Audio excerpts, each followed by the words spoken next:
It starts like any ordinary traffic stop, or so they want you to believe. But when a small-town deputy pulls over a black Marine colonel in his way home from a top-secret Pentagon briefing, what happens next isn't just about a broken taillight, it's about something much bigger. Because this wasn't random, this was a setup. And when they pulled that trigger, they had no idea who they were messing with. What follows is a story of corruption, betrayal, and a battle for justice that reaches all the way to the highest levels of government. And trust me, you won't believe how deep this goes until we dive in together. So before we get started, let us know what time you're watching this and where you're tuning in from. Drop a comment below, we love hearing your thoughts. And hey, if you believe in justice for all Americans, no matter the uniform they wear or the color of their skin, hit that like button and subscribe so you never miss a story like this one. Asterisk. Are you ready? Let's go. Have you ever wondered what kind of man America really celebrates? Is it the soldier who risks his life in silence, serving a country that doesn't always serve him back? Or is it the man with a badge who thinks his uniform puts him above the law? Well, tonight, you're about to find out. This story begins, like so many others, with a man just trying to get home after a long day. His name is Lieutenant Colonel Anthony Brooks Tony to his friends and family. A 47-year-old Marine intelligence officer. A black man. A husband. A father of two. A decorated veteran with 3 tours in Iraq and Afghanistan under his belt. A man who has spent nearly 3 decades defending America's freedom, while quietly carrying the burden of knowing that, for men like him, freedom often comes with conditions. It was a late Thursday night in Greene County, Georgia, place Tony knew all too well. Dirt roads, old oak trees, small-town diners, and front porches where folks gathered to talk about the same things they've talked about for generations. On the surface, it looked peaceful. But Tony knew better. You see, Greene County carried another reputation on that black families like his had whispered about for decades. A place where driving while black could still get you killed. Tony had just wrapped up a classified security briefing at Fort Benning. It had been a grueling 16-hour day, filled with military jargon, threat assessments, and strategic planning. His team had uncovered new vulnerabilities in America's critical infrastructures, specifically cyber weaknesses in the country's water systems. Vulnerabilities that, if exploited, could cripple entire cities. The weight of that knowledge pressed heavy on his mind as he climbed into his wife's old blue Ford F-150, not his usual black government-issued SUV. He didn't want attention tonight. He wanted to blend in, get home, see his wife, maybe kiss his kids goodnight if they were still awake. On the passenger seat, locked in a steel briefcase, sat sensitive military data intel that could mean the difference between security and disaster. And right next to it, in plain sight, was his military ID card. Tony didn't think twice about leaving it there. After all, this was home, or at least it used to feel like it. As the truck rumbled down the lonely 2-lane highway, Tony's thoughts drifted. He thought about Angela He's wife of 20 years, a woman who had walked beside him through every deployment, every promotion, every silent battle he couldn't share. She had given up her own career as a JAG attorney to raise their kids, then later opened a small legal aid clinic in Atlanta to fight for families who couldn't afford justice. She was the strongest person he knew. He smiled, picturing her waiting up for him, probably with a cup of coffee and that look on her face that said, "You're late, but I'm glad you're home safe." But what Tony didn't know was that home wasn't safe. Not tonight, because a few miles back, sitting in a darkened patrol car on the side of that same highway, was Deputy Clayton Reed, young, white, known for running his mouth and throwing his weight around like the badge made him king of Greene County. And tonight, he was looking for trouble. He'd already been tipped off.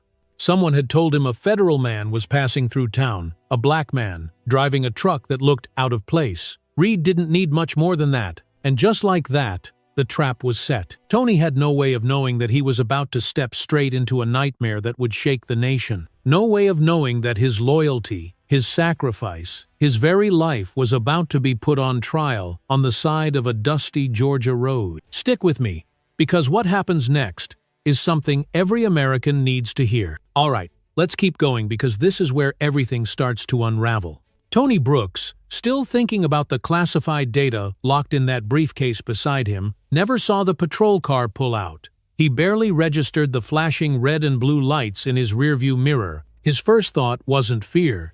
It wasn't even anger. No, Tony's first instinct was exhaustion. Because this wasn't new. Not for him.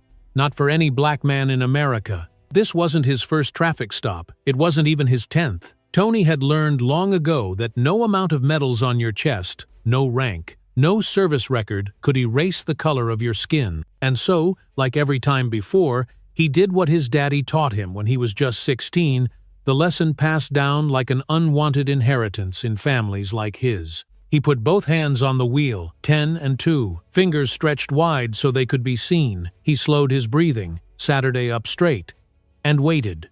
Deputy Reed took his time getting out of that cruiser. He approached the driver's side like a man walking into a fight he'd already decided to win. One hand on his belt, the other on his holstered gun. Flashlight in Tony's face before a single word was spoken. "License and registration," Reed barked. No introduction. No explanation. Not even a good evening. Tony squinted into the light but kept his voice calm. "Of course, officer. I just need to reach for it in the glove box." Reed didn't move. "You know why I pulled you over?" Tony kept his eyes forward. "No, sir. I wasn't speeding, and I came to a full stop at the last sign." "You calling me a liar, boy?"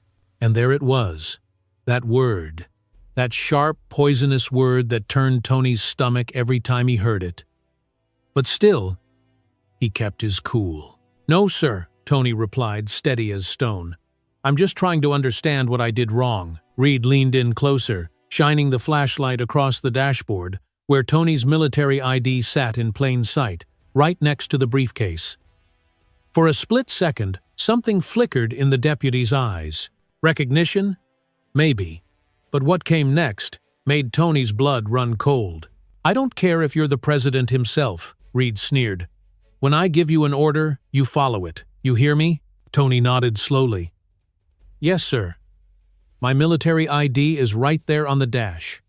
I'm a lieutenant colonel, United States Marine Corps. My name is Anthony Brooks." I'm reaching for my wallet now, slowly. Reed's hand tightened on his gun. "Don't you move! I said don't move!" Tony froze, his heart pounding so loud it echoed in his ears. He knew this script. He'd heard this story before, too many times.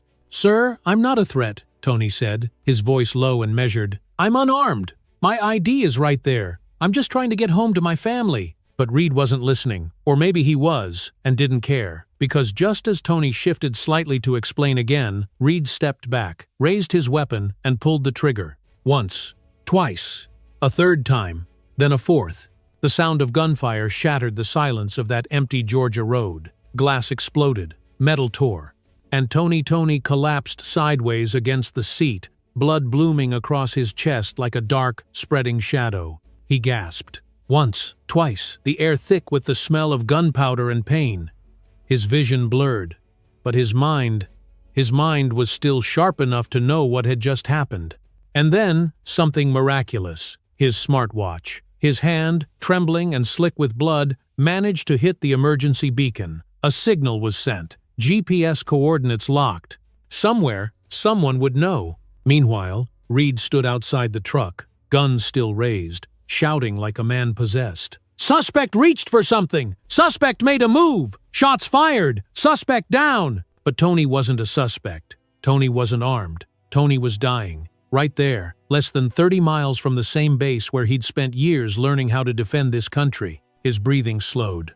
His head slumped against the cracked window. His thoughts drifted not to the classified files, not to the water grid, not even to the Pentagon, but to Angela, to his kids, to whether they'd ever know the truth of what really happened out here tonight. Sirens wailed in the distance. Backup on the way. But Tony knew, whatever story the sheriff's department told, the truth would already be under attack before the first medic arrived. Because this wasn't just a traffic stop gone wrong. This wasn't just an overreaction.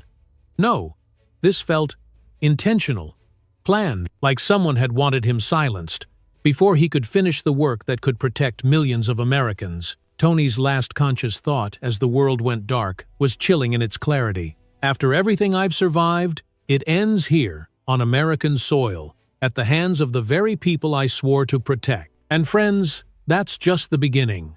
What happens next will shake the nation to its core. By the time paramedics arrived, the damage had already been done. Lieutenant Colonel Anthony Brooks was bleeding out in the front seat of that old blue Ford truck, his life slipping away second by second. The paramedics worked like their lives depended on it because his did. They cut through his shirt, revealing the deep, gaping wounds in his chest. One bullet had missed his heart by barely an inch. Another had shattered a rib. The third, it was still lodged near his lung. "We've got a fighter here," one of them whispered, almost like a prayer, as they loaded him into the ambulance. Meanwhile, Deputy Clayton Reed stood off to the side, arms crossed, already spinning his story for dispatch. "Suspect lunged for something. I had no choice. Shots fired. Suspect down." And just like that, Tony went from lieutenant colonel to suspect in less than 60 seconds. As the ambulance tore down that dark highway, lights flashing, sirens blaring, Reed made another call this time, not to dispatch. This one was personal. A quick whisper into his phone.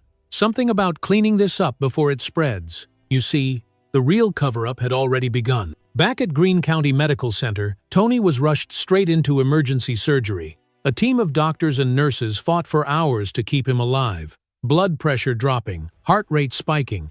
The chief surgeon muttered under his breath more than once, "I don't know how he's still breathing." But Tony had survived worse. He wasn't giving up.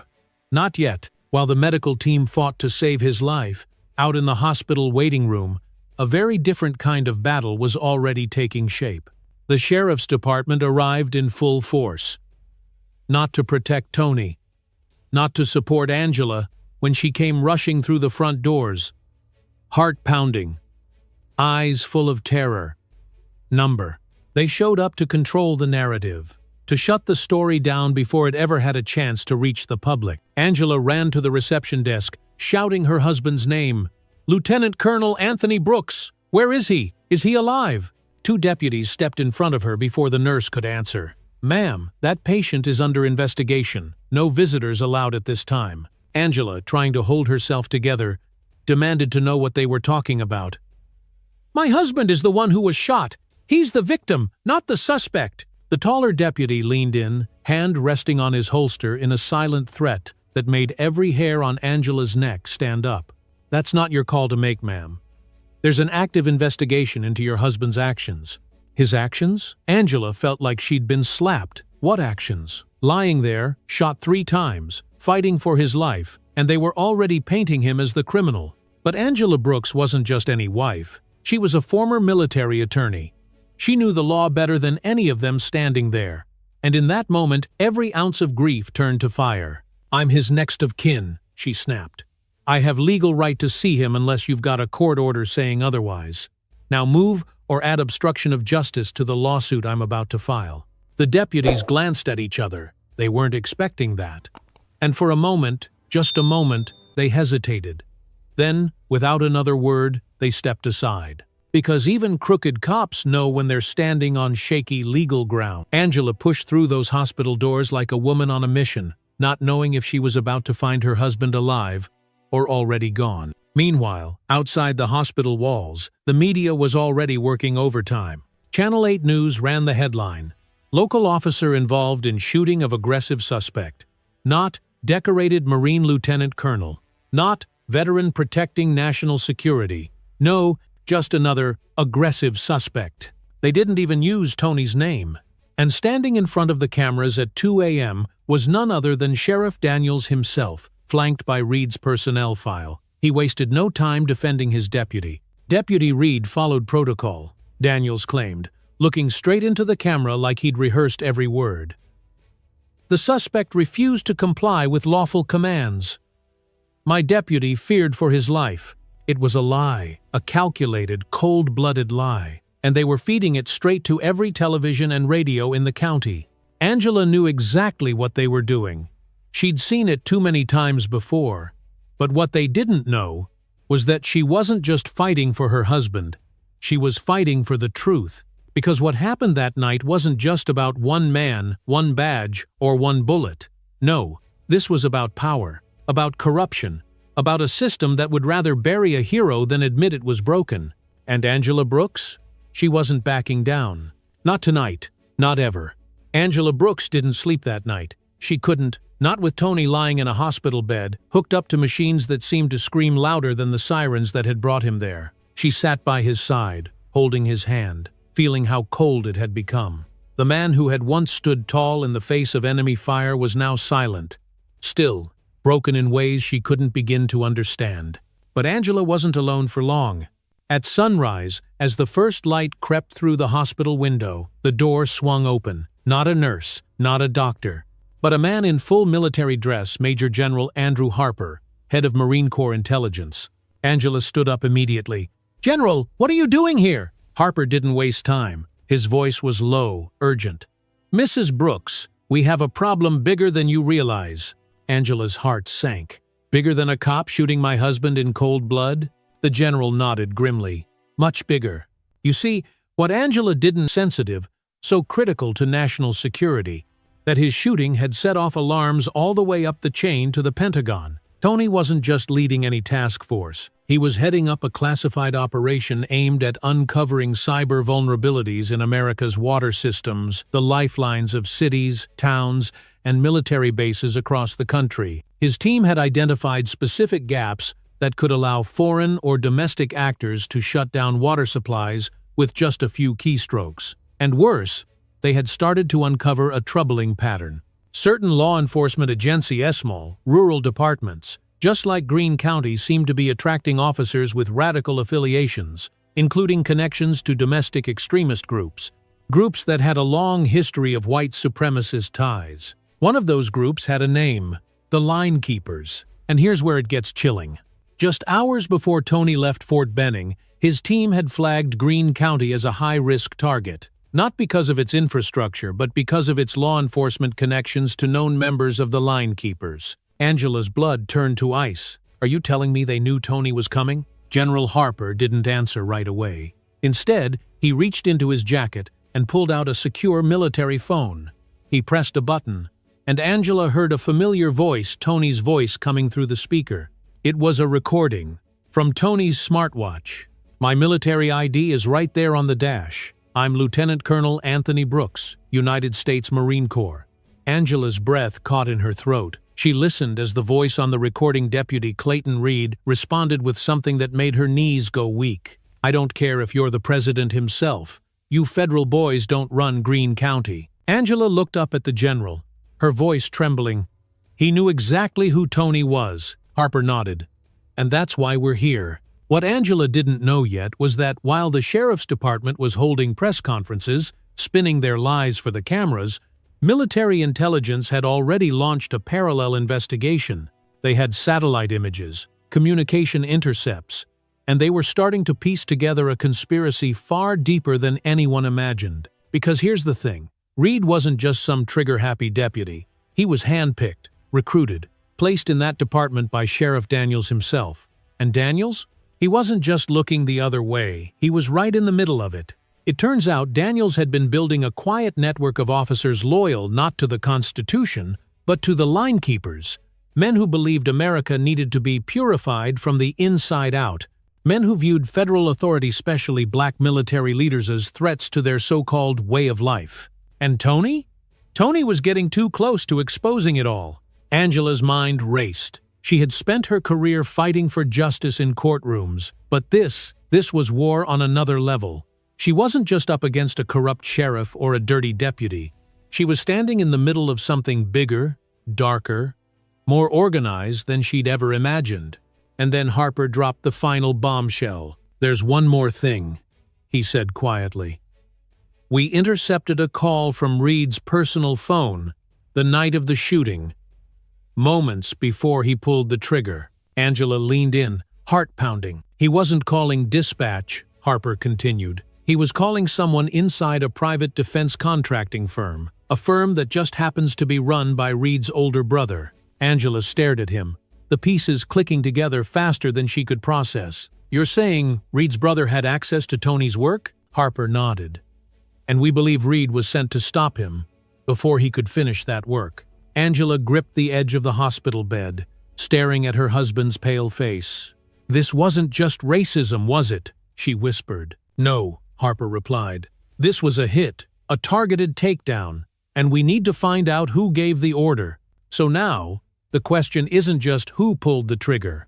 The question is, how deep does this conspiracy go? Stick with me, because what comes next will blow this case wide open." Angela Brooks had always believed the law was supposed to be the great equalizer, the shield that protected the powerless, the sword that struck down injustice. But standing in that hospital room, holding her husband's cold hand, she realized something she had always suspected. The law doesn't work the same for everybody. Not when the ones breaking it are the ones wearing the badge. Angela could feel it closing in. She knew what was coming. The sheriff's department wasn't just going to sit back and let the truth surface. They were already moving fast to protect themselves, to spin the narrative, to paint her husband as the threat. And if she didn't act just as fast, they'd get away with it. So she did what she had always done when the odds were stacked against her. She went to work. By sunrise, Angela was on the phone with her law partner back in Atlanta. She knew the sheriff's office would try to bury this under mountains of paperwork, bad press, and official statements filled with lies.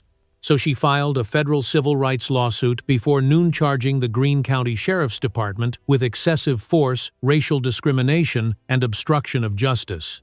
She didn't care that it was risky. She didn't care that it would paint a target on her back. She didn't care that every news station in Georgia would call it politically motivated. Because to Angela, this wasn't politics. This was survival, but the retaliation started quicker than she expected. It always does. First, it was the phone calls. Anonymous, threatening, telling her to drop the case if you know what's good for you. Then it was the vandalism. The legal aid office she'd built from nothing was spray-painted overnight with the letters KKK, windows smashed, files stolen. And sitting right in the middle of her shattered office, a noose. It was more than a message. It was a declaration of war. Her staff begged her to walk away. Friends warned her she was putting her whole family in danger.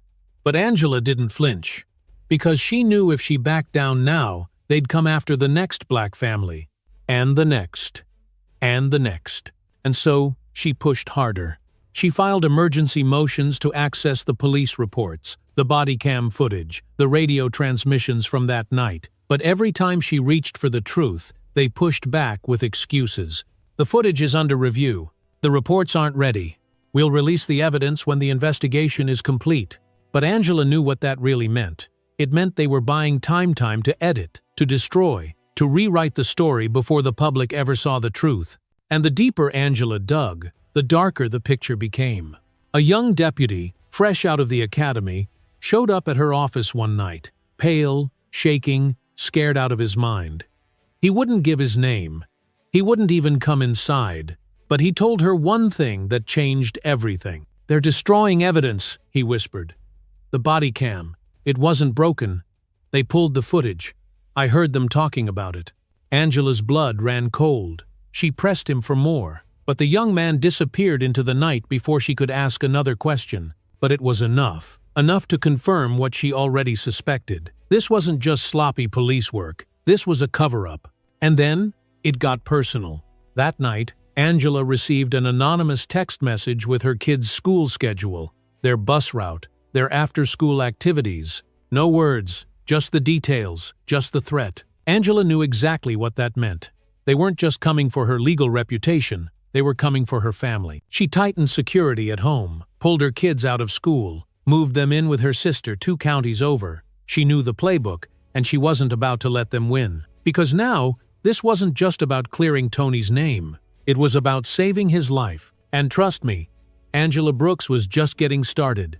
While Angela was fighting in courtrooms and hospital hallways, another war was raging in a very different battlefield, the court of public opinion. By sunrise, the headlines had already started rolling in, and they weren't on Angela's side. Deputy Hero shoots armed suspect during late-night stop. Suspect identified as government official. Pentagon refuses to comment.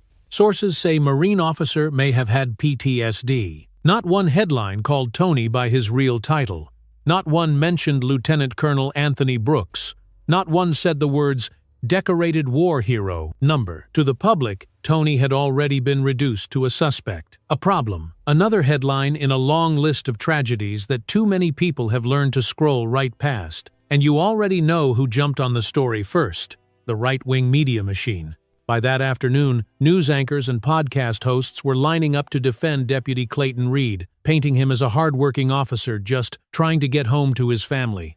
They called Tony a threat, a government bully, and even questioned whether his military service was real. The narrative spread like wildfire. Why was a high-ranking Marine officer driving through rural Georgia alone at night? What was really in that briefcase? Is this another case of federal overreach? And while they pushed their talking points, the sheriff's department doubled down. Sheriff Daniels stood in front of every camera he could find, calling Angela's lawsuit a political stunt.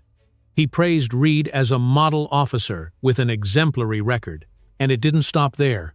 They dug into Tony's background, trying to find anything: a parking ticket, a late bill, a school fight from 30 years ago, anything they could spin to make him look like less than the patriot he really was. Angela watched it all unfold on the hospital television, her fists clenched so tight her knuckles turned white. But it wasn't just the media. At the same time, Blue Lives Matter rallies started popping up outside the hospital.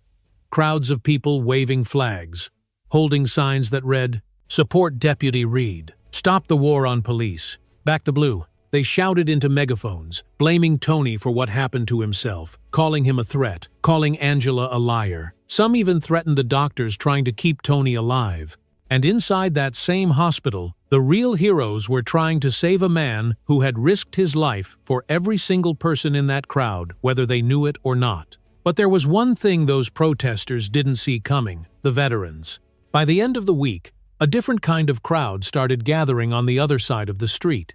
Marine veterans, Army vets, Navy and Air Force brothers and sisters who had served with Tony, who knew the kind of man he really was. They showed up in full uniform, standing in silent formation, holding American flags, not for politics, not for show, but for truth. They didn't carry signs. They didn't shout through megaphones. They just stood there, a wall of living proof that Tony Brooks wasn't the villain in this story. He was the hero. And little by little, the country started to notice. People online started asking real questions. Why is the sheriff's department so quick to declare Tony guilty? Why isn't anyone showing the body cam footage? Why does it feel like they're hiding something? Angela saw the shift. She could feel it, but she knew the road ahead was still dangerous. Because when power starts to slip, corruption gets desperate. And believe me when I tell you, things were about to get even darker. Because while the whole world was watching the protests, the real conspiracy was just getting started. Stick around. Because what happens next will change everything. While protesters filled the streets and headlines screamed louder by the hour, Angela Brooks kept digging. She wasn't just fighting for her husband's life anymore. Resh was fighting to expose a system that was way bigger and way dirtier than anyone wanted to admit. And the deeper she pushed, the more the cracks started to show. It started with a late-night phone call, a blocked number, a voice shaking on the other end of the line. "You don't know me, but I work for the Greene County Sheriff's Department. They're lying to you." Angela sat straight up in her chair. "Who is this?" she asked. The voice kept talking, low and nervous. "The body cam footage? It's real. It's clean. It shows everything. They pulled it off the servers and claimed the cameras weren't working. But that's a lie. I made a copy before they could erase it." Angela's heart almost stopped. This was the break she'd been praying for. But the voice wasn't done. "And there's more. I've seen emails, calls. Reed wasn't acting alone. Someone tipped him off. Someone high up." Angela pressed for more, but the caller hung up before she could get a name. Still, she had enough to move. She handed the tip straight to General Harper. And that's when the federal government finally stopped waiting on the sideline. By the next morning, the FBI had rolled into Greene County with sealed warrants. Quiet, strategic, no media circus. They raided Reed's home first. What they found changed everything. Locked in a desk drawer, they discovered a personal thumb drive, something Reed never should have had. On that drive, classified Department of Defense documents. Documents connected to the same cybersecurity task force Tony had been leading. Angela felt sick to her stomach when she heard the news. It was worse than she imagined.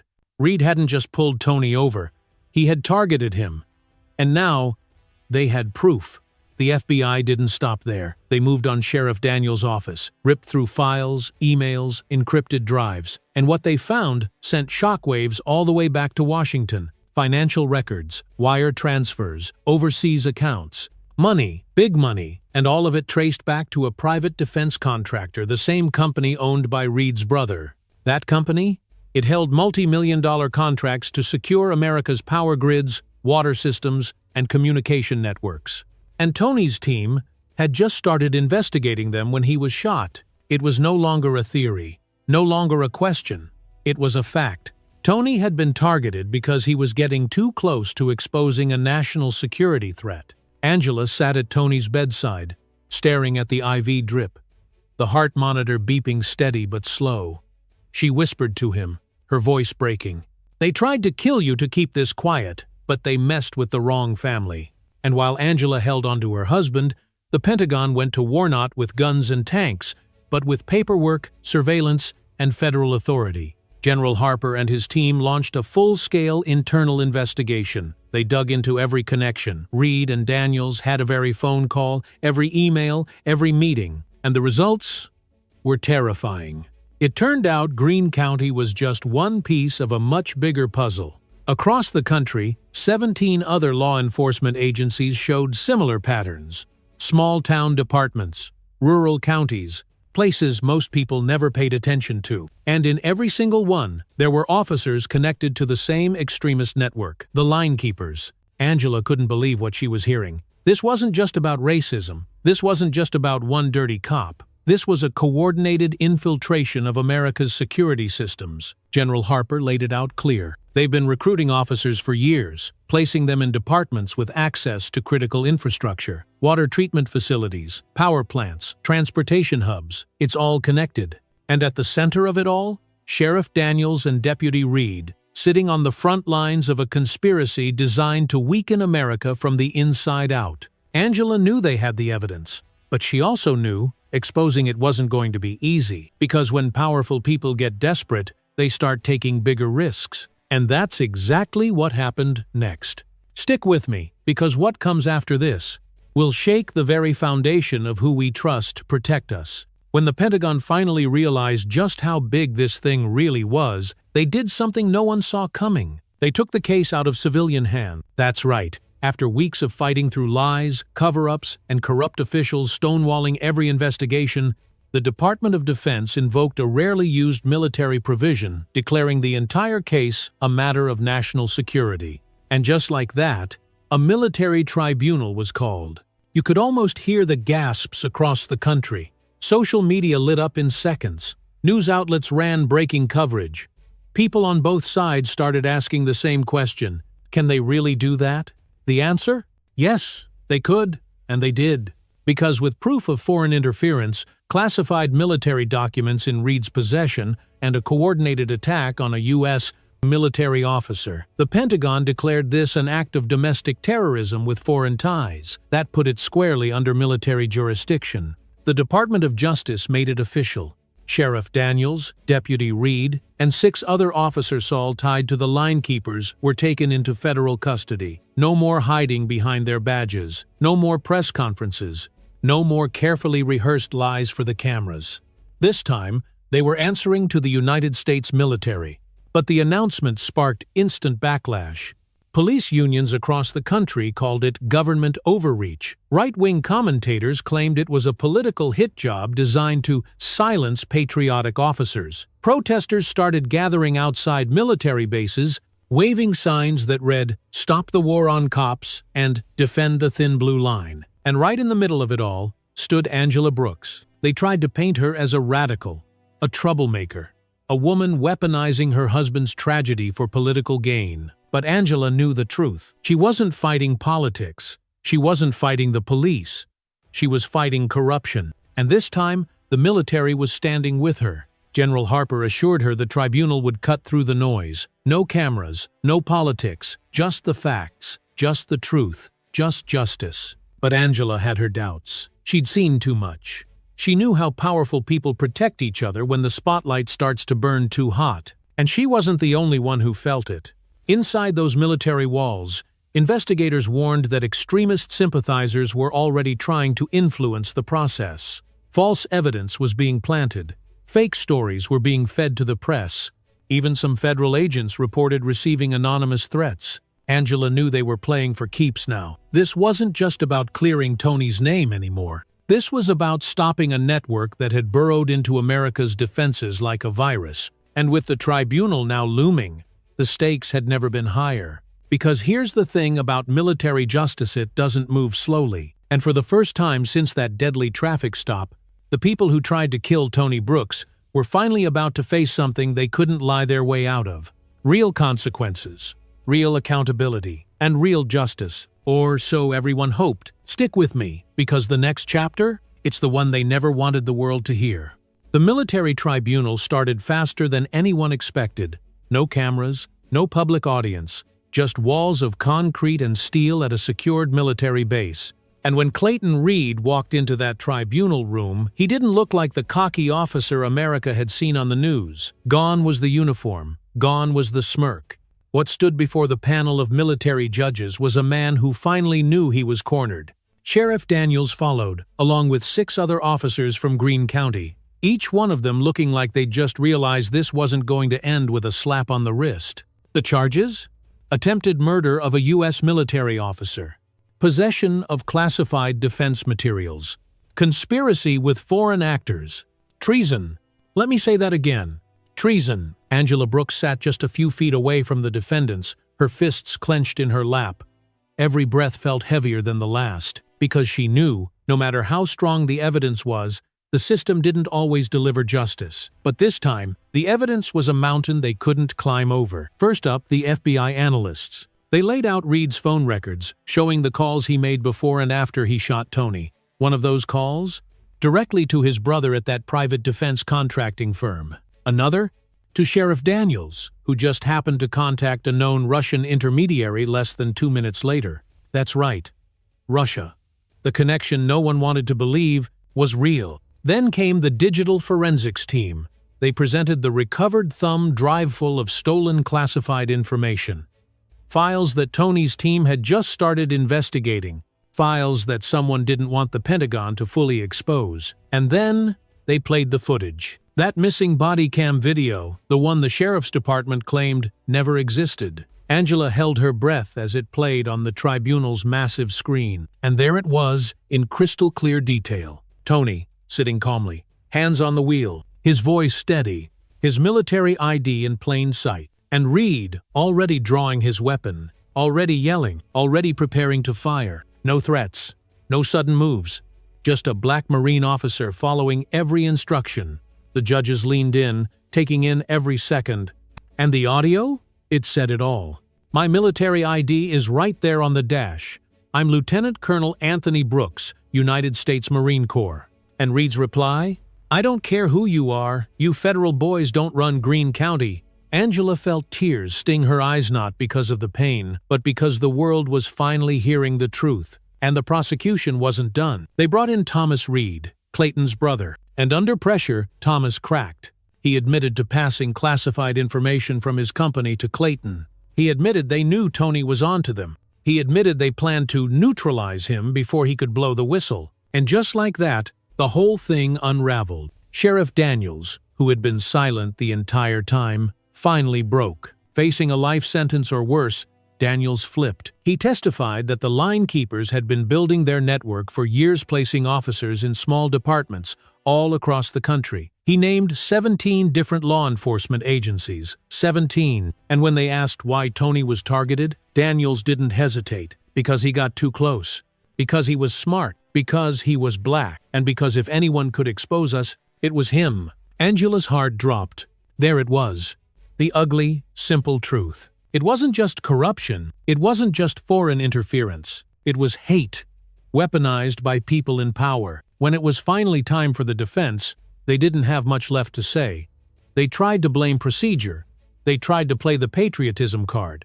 But the judges had heard enough. And when the verdict was read, the room went silent. Guilty, on all counts. The penalty? Death. Clayton Reed and Sheriff Daniels sentenced to death under military law for treason and attempted murder of a U.S. military officer. The other 6? Life in military prison with no chance of parole. Angela didn't cry. She didn't cheer. She just sat there, holding Tony's hand, knowing this was far from over. Because while Reed and Daniels were headed for a fate they deserved, Angela knew there were still people out there, people with power, people pulling the strings who hadn't been caught yet. And the scariest part? They were still in the system. But Angela Brooks? She wasn't going anywhere. Not until every last one of them faced the justice they tried so hard to avoid. Stick with me, because the final chapter is the one they never wanted the world to see. You might think the story ends here, a verdict delivered, guilty men sentenced, justice served. But the truth is, the real story was just beginning. Because while Clayton Reed and Sheriff Daniels sat in their cells, waiting for the sentence they earned, the Pentagon, the FBI, and the Department of Justice kept digging. And what they found next? It made everything that happened in Greene County look like the tip of the iceberg. Investigators started pulling at every loose thread, every phone call, every email, every connection Reed and Daniels had. And it led them to something bigger than any of us could have imagined. They discovered that Reed and Daniels weren't working alone. They were just the foot soldiers in a much larger operation. An operation that reached into 17 other police departments across the United States. Departments with officers placed strategically near critical infrastructure, water treatment plants, power grids, transportation hubs, even military bases. And who put them there? The line keepers. That same white supremacist network Tony had been investigating before he was shot. A network that wasn't just motivated by hate, but by power, by control, and by money. And it didn't stop there. Federal investigators uncovered financial trails leading straight to foreign operatives, money moving through shell companies, secret communications with actors tied to Russia and other foreign powers, using America's own racial divisions to destabilize the country from within. Angela sat in shock as the briefings kept coming. She had spent months thinking this was just about Greene County, just about Reed and Daniels. But this was a national security crisis. And Tony? He had nearly died trying to expose it. It didn't take long for the White House to get involved. High-level meetings were called. National security teams briefed the president. And within days, the government made a historic announcement. A national task force was being launched made up of military, federal, and civilian experts to investigate extremist infiltration of law enforcement across the entire country. And guess who they asked to lead that task force? Lieutenant Colonel Anthony Brooks. That's right, the man they tried to kill, the man they tried to silence, the man they tried to paint as the villain. He became the face of the fight to protect America's security from enemies, both foreign and domestic. And standing right beside him, Angela Brooks. After months of risking everything, her career, her safety, her family, Angela was asked to serve as special counsel to the Department of Justice, leading a brand new civil rights unit focused on rooting out extremist influence in law enforcement and government agencies. Angela said it best in her first national address. Racism isn't just a moral failure. It's a national security threat, and we either confront it or we let our enemies exploit. Their fight wasn't over, not by a long shot. They still lived under military protection. Their children still couldn't go back to school without security details. Their home was still guarded 24/7. But the Brooks family stood taller than ever. Because they knew that the whole world was watching now. State after state started passing new laws requiring extremist screening for police officers, mandatory bias training, and federal oversight for departments with access to critical infrastructure. And veterans across the country stood up, not just to defend Tony, but to demand real reform. Even some of the loudest voices who had defended Reed and Daniels in the beginning started to backtrack. Because once the foreign money was exposed, once the national security risks were undeniable, even they had to admit, this wasn't about the war on cops. This was about America's enemies using our divisions to tear us apart. And they almost succeeded. Almost. Because one black Marine refused to back down. Because one woman refused to be silenced. Because a family, beaten but not broken, stood up and said, "Not on our watch." 1 year after the shooting, Tony stood at a podium in Washington, D.C., surrounded by his team, his family, and members of the military. He accepted the Medal of Honor not just for his service overseas, but for the battle he fought right here at home. And in his acceptance speech, he left America with one final reminder. We can build walls, we can guard our borders, but if we don't confront the hate that lives inside our own systems, we'll never truly be safe. Justice isn't just about punishment, it's about protection.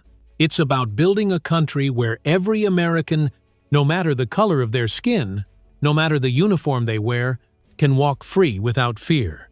And that, my friends, is the story they never wanted you to hear. But you heard it, and now it's on all of us to make sure we finish what they started. Now, before we wrap up, let's take a moment to think about what this story really teaches us, not just about Tony and Angela Brooks, but about all of us. You see, this isn't just a story about police corruption or military intelligence or some hidden conspiracy. This is a story about what happens when good people stay silent, and what's possible when good people stand up. It reminds us that justice isn't automatic. It's something we have to fight for, especially when the system feels like it's working against us. And that fight? It doesn't end when the headlines go quiet. It continues in our neighborhoods, in our communities, in the conversations we have with our children and grandchildren. Because America isn't defined by the people who abuse their power, it's defined by the ones brave enough to challenge it. So, if you believe in justice, in fairness, and in protecting the country we've all worked so hard to build, don't look away, don't tune out, and don't ever think your voice doesn't matter, because it does, and it always will. If you found this story powerful, do us a favor, hit that like button, subscribe to the channel, and share this video with someone who needs to hear it. Together, we can keep these conversations alive. See you in the next one.